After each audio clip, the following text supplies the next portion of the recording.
बिरजू अपने घर में घुसा ही था कि तभी उसके 10 साल की बेटी पास आई। पापा, क्या आप मेरे लिए गुड़िया लेकर आए हो? हाँ राधिका, लाया हूँ। तुमने जो गुड़िया पसंद की थी ना, वही गुड़िया लेकर आया हूँ।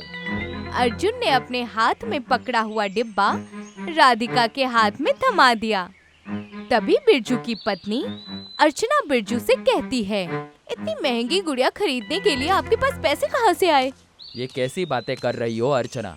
अरे मैं किसान हूँ, क्या मैं अपने बेटी को एक गुड़िया खरीद कर नहीं दे सकता? दे सकते हो, लेकिन जो गुड़िया तुम खरीद कर लाए हो वो तो बहुत महंगी है। जरूर तुमने खराब चावल किसी को बेच दिए हैं। हाँ बेचे है तो क्या हुआ? अरे इस देश में न जाने कितने लोग खराब चावल खाते हैं, तो क्या वो लोग बीमार पड़ जाते हैं? देखिए, इतना लालच करना सही नहीं है। हमें भगवान ने जितनी दौलत दी है उतने में ही हमें खुश रहना सीखना चाहिए। बंद करो तुम्हारी बकबक। तुम्हारे बकवास करने से मैं अपने ऊंचे ऊंचे सपने देखना बंद नहीं कर सकता। बिरजू अपने घर से बाहर निकला ही था कि तभी उसको गांव का मुखिया मिल गया। गांव का मुखिया भी बिरजू की ही तरह एक लालची आदमी था। बिरजू, अच्छा हुआ तुम मुझे मिल गए, मैं तुम्हारे ही पास आ रहा था। क्या हुआ मुखिया जी, सब ठीक थे ना? बिरजू, हमारे कस्बे में एक साधु बाबा आए हैं। सुना है बड़े ही चमत्कारिक साधु बाबा है। ये भी सुना है कि वो मिट्टी को सोना बना देते हैं। अरे ये तो बहुत ही अच्छी बात है। अगर ऐसा हुआ तो ये तो अच्छा ही हो जाएगा। चलिए चलिए चलकर देखते हैं। बिरजू मुखिया के साथ गांव के सबसे पुराने पीपल के दरख्त के पास पहुंच गया, जहां पर साधु बैठे हुए थे। बिरजू ने साधु से कहा, साधु महाराज, मैंने सुना है कि आप मिट्टी को सोना बना देते हैं। तुमने बिल्कुल सही सुना है बिरजू, लेकिन मैं सिर्फ उतना ही सोना बनाता हूँ जितनी ही आदमी को जरूरत होती है। बिरजू ने एक बड़ा सा मिट्टी का टुकड़ा उस साधु के सामने रख दिया। साधु महाराज, मेरी जरूरत तो इतनी है कि आप अंदाजा भी नहीं लगा सकते। इस बड़े मिट्टी के टुकड़े को सोने में तब्दील कर दीजिए। इंसान की इच्छाओं और लालच का कोई अंत नहीं है। शायद तुम मेरी बात को समझ नहीं पाए। मैं सिर्फ उतनी ही मिट्टी को सोना बनाता हूँ जिससे आदमी बेचकर 2 वक्त का खाना बना सके। साधु की बात सुनकर बिरजू गहरी सोच में डूब गया। अचानक वो गंभीर हो गया।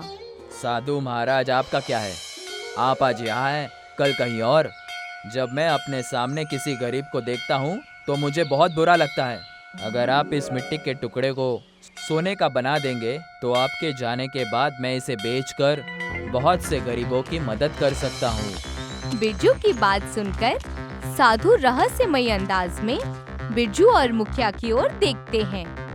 अगर तुम्हारी यही इच्छा है तो मैं ऐसा ही करता हूँ, लेकिन याद रखना, धनवान बनने के बाद अगर तुमने गरीबों की मदद नहीं की तो तुमसे तुम्हारी सबसे प्यारी चीज छीन जाएगी। साधु ने इतना कहा ही था कि तभी वो मिट्टी का बड़ा सा टुकड़ा सोने में तब्दील हो गया। बिरजू खुशी खुशी मुखिया के साथ उस सोने के बड़े टुकड़े को लेकर वहाँ से चला गया। कल मैं इसे बाजार में बेच आऊंगा और फिर हम लोग आधा आधा बांट लेंगे। नहीं बिरजू भैया, उस साधु महाराज ने कहा है कि हम अगर अपनी बात पर खरे नहीं उतरे तो हमसे कोई हमारी प्यारी वस्तु छीन सकती है। अरे कहाँ उस साधु की बातों पे आ रहे हैं? हमें सोना चाहिए था, वो मिल गया। तुम कुछ भी कहो बिरजू, पर ना जाने क्यों मैं साधु की बात से पूरी तरीके से डर गया हूँ। इतना कहकर मुखिया वहाँ से चला गया, मगर मुखिया अंदर ही अंदर साधु की बात से डर चुका था। बिरजू हंसते हुए अपने आप से कहता है, बेवकूफ कहीं का, अच्छा हुआ चला गया। वैसे भी मैं इसे क्या आधे पैसे देता? अरे कुछ पैसे देकर ही भगा देता।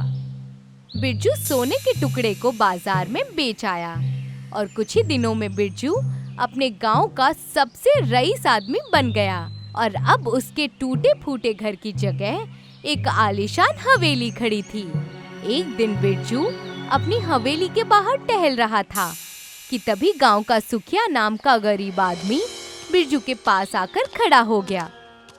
अरे बिरजू भैया, सुनो, मेरी बिटिया का निकाह है और आज उसके गहने चोरी हो गए। अब तो कस्बे में सबसे ज्यादा रईस है, मेरी मदद कर दीजिए। तुम्हारा दिमाग तो ठीक है सुखिया, तुम्हारी हिम्मत कैसे हुई मेरी हवेली में आने की? मैंने तुम्हारे जैसे गरीबों की मदद का ठेका नहीं लेकर रखा। चले जाओ यहाँ से। सुखिया अपना जरा सा मुंह लेकर हवेली से बाहर निकल गया कि तभी बिरजू की बीवी अर्चना घबराती हुई उसके पास आई। क्या हुआ अर्चना? पता नहीं राधिका को क्या हो गया है, बस आंखें बंद करके लेटी हुई है, ना कुछ बोल रही है ना किसी बात का जवाब दे रही है। बिरजू तुरंत अपनी बीवी के साथ राधिका के कमरे में चला गया। उसने देखा राधिका बिस्तर पर बेहोश पड़ी थी। बिरजू अपनी बीवी से कहता है, घबराओ मत अर्चना, मैं अपनी बेटी का इलाज सबसे महंगे डॉक्टर से कराऊंगा। बिरजू तुरंत अपनी बेटी राधिका को डॉक्टर के पास ले गया। डॉक्टर ने राधिका का बहुत इलाज किया, मगर राधिका को कोई भी फायदा नहीं हुआ। आखिर में डॉक्टर ने बिरजू से कहा, देखो बिरजू, हमने हर तरह से कोशिश कर ली, लेकिन तुम्हारी बेटी को ठीक नहीं कर पाए। तुम इसे घर ले जा सकते हो। अर्चना बिरजू से कहती है, रोने से काम नहीं चलेगा। हमारे गांव में रत्नाताई नाम की एक बुजुर्ग औरत रहती है। कहते हैं जो भी बीमार उसके पास आते हैं सही होकर जाते हैं। जब से आप रईस हुए हैं तब से आप किसी भी गरीब के घर नहीं जाते हैं। क्यों ना हम एक बार अपनी बेटी राधिका को रत्नताई को दिखा दें। बिरजू अपनी बेटी को अपनी बीवी अर्चना के साथ रत्नताई के घर पर ले गया और हाथ जोड़ता हुआ बोला, तुम मुझसे जितने पैसे लेना चाहते हो ले लो, बस किसी भी तरह से मेरी बेटी को ठीक कर दो। तेरी बेटी बीमार नहीं बल्कि किसी श्राप का शिकार है। अगर तू अपनी बेटी को बचाना चाहता है तो तुझे तरबूज के गांव जाना पड़ेगा। ये सुनकर बिरजू चौंकता हुआ कहता है, श्राप का शिकार? मैं समझा नहीं। अभी समझने और समझाने का वक्त नहीं है। तुझे अभी और इसी वक्त तरबूज के गांव जाना पड़ेगा। ये कौन सा कस्बा है? मैंने इस कस्बे का नाम भी कभी नहीं सुना। मेरी बात ध्यान से सुन। यहाँ से कुछ दूर एक घना जंगल है। उस जंगल में एक लाल रंग का दरख्त है जिस पर एक बड़ा सा लाल रंग का तरबूज लटक रहा है।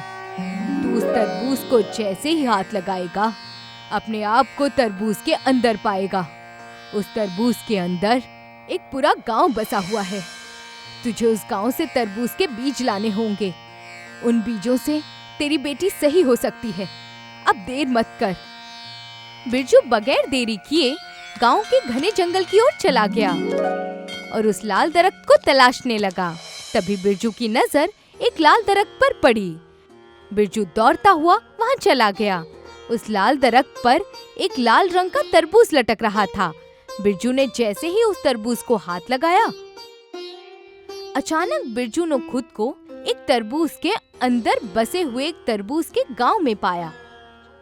बिरजू ने देखा कि वहां पर घर से लेकर हर चीज तरबूज की ही बनी हुई थी। तभी बिरजू के कानों में पीछे से एक आदमी की आवाज टकराई। कौन हो तुम? तुम तरबूज गांव के तो नहीं लगते। बिरजू ने जैसे ही पलट कर देखा तो पीछे एक आदमी खड़ा हुआ था जिसने तरबूज के कपड़े पहने हुए थे। हाँ, मैं इस कस्बे का नहीं हूँ, लेकिन मुझे इस तरबूज के कस्बे के बीज चाहिए। इस कस्बे के बीज लेकर जाना कोई आसान काम नहीं है। तुम्हें इसके लिए हमारे तरबूज के कस्बे के मुखिया से मिलना होगा। चलो मेरे साथ। वो आदमी बिरजू को एक खूबसूरत झोपड़ी की ओर ले गया। वो पूरी झोपड़ी तरबूज के आकार की ही बनी हुई थी। बिरजू ने देखा कि उस तरबूज की झोपड़ी में वही साधु रहस्यमय अंदाज में बिरजू की ओर देखकर मुस्कुरा रहा था। आप तो वही साधु हैं जिनकी वजह से मैं रईस बन गया। तुम्हारी दुनिया में मैं साधु हूँ, लेकिन अपनी इस तरबूज के कस्बे में मैं यहाँ का मुखिया हूँ। मैं जानता था कि तुम एक दिन मेरे तरबूज के कस्बे में जरूर आओगे, लेकिन कोई फायदा नहीं। जैसा कि मैंने तुमसे कहा था कि अगर तुम अपना वादा नहीं निभाओगे तो तुमसे तुम्हारी कोई प्यारी चीज छीन ली जाएगी। मुझे माफ कर दीजिए साधु महाराज, मुझे धन दौलत पैसा कुछ नहीं चाहिए। मैं समझ गया इंसान का सबसे बड़ा धन उसकी संतान होती है और मैं मूर्ख कागज के टुकड़ों को ही धन समझता रहा। मुझे अपनी गलती का पछतावा है। साधु बहुत गहरी नजर से बिरजू की ओर देखने लगे। तुम्हारी आंखों में मुझे गलती का एहसास दिख रहा है। इतना कहकर साधु ने तरबूज के कुछ बीज बिरजू को पकड़ा दिए। इन बीजों को अपनी बेटी को खिला देना, तुम्हारी बेटी ठीक हो जाएगी। लेकिन याद रखना, किसी भी गरीब को अपने घर से खाली हाथ मत जाने देना। जो शांति हमें दूसरों की मदद करने से मिलती है, वो शांति हमें दौलत के बड़े बड़े खजानों के मिलने पर भी नहीं मिलती। इन तरबूज के बीजों को कसकर पकड़ लेना, तुम अपने आप को खुद अपने कस्बे में पाओगे। बिरजू ने बीजों को पकड़ लिया। अगले ही पल उसने अपने आप को रतन ताई के घर के सामने पाया। बिरजू दौड़ता हुआ घर के अंदर चला गया। जैसे ही तरबूज के बीज के टुकड़े राधिका के मुंह में डाले, अचानक राधिका होश में आ गई। मुझे क्या हुआ था पापा? कुछ नहीं बेटी, तुझे कुछ नहीं हुआ था। हुआ तो मुझे था।